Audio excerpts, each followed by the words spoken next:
هنا معايا كوبايه لبن، هحط عليهم معلقتين كبار نشا. ادي التانية، نضربهم كده على البارد الاول، وكده نولع عليهم النار. هنعمل كنافه بالكريمه او بالقشطه كده. تمام. بصوا قوامها ازاي كده. تمام كده، هي خلصت معانا.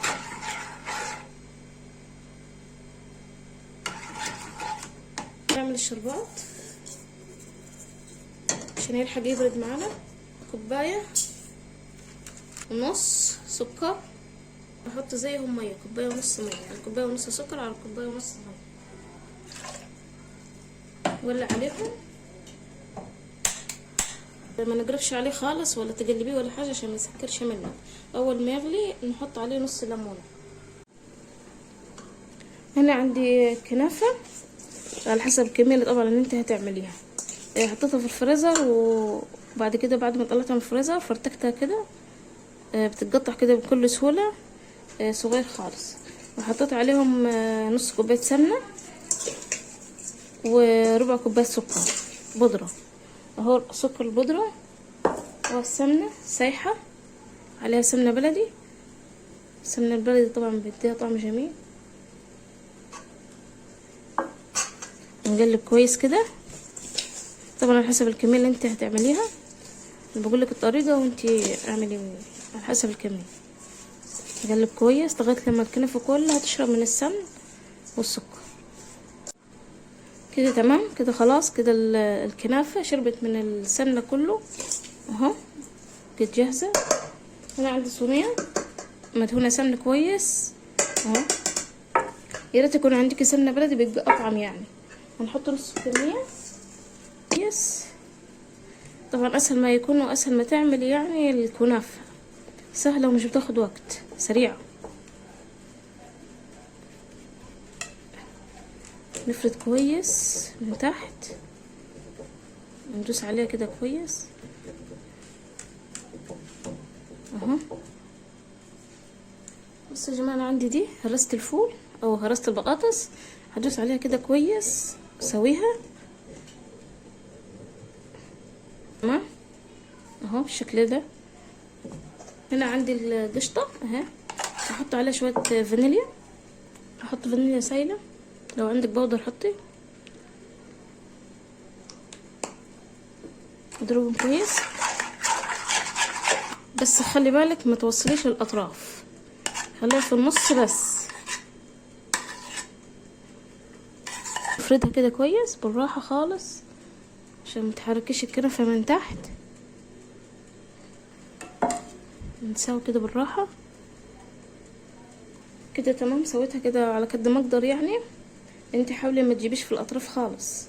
تمام، وهننزل بنص الكميه التانية بقيت المقدار يعني كده. نفرده كويس،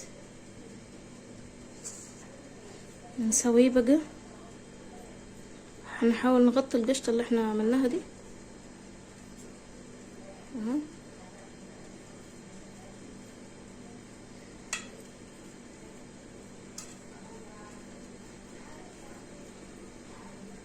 كده خلصتها. هنحط بقى سمنه من فوق، سمنه سايحه.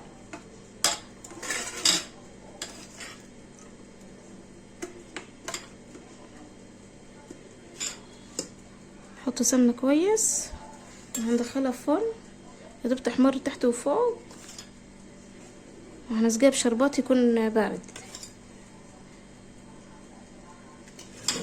لازم يكون حاجه سخنه وحاجه برد. فانا الشربات استوى فحطيته في التلاجة يبرد لغايه لما هي تطلع.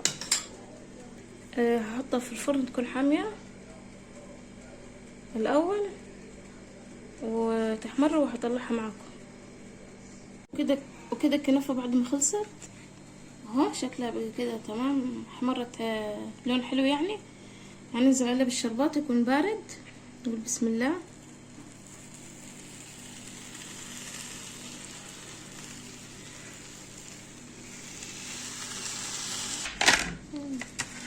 وكده نحركها كويس، ولو في اي شربات زيادة بنصفيه عادي وبنخليه يعني لحاجة تانية.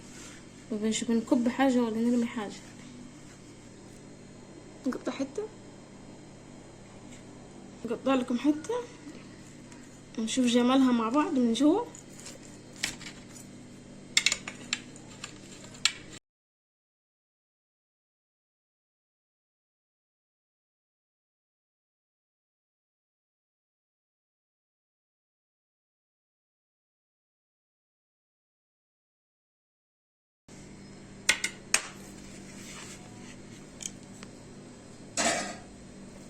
الصورة كده.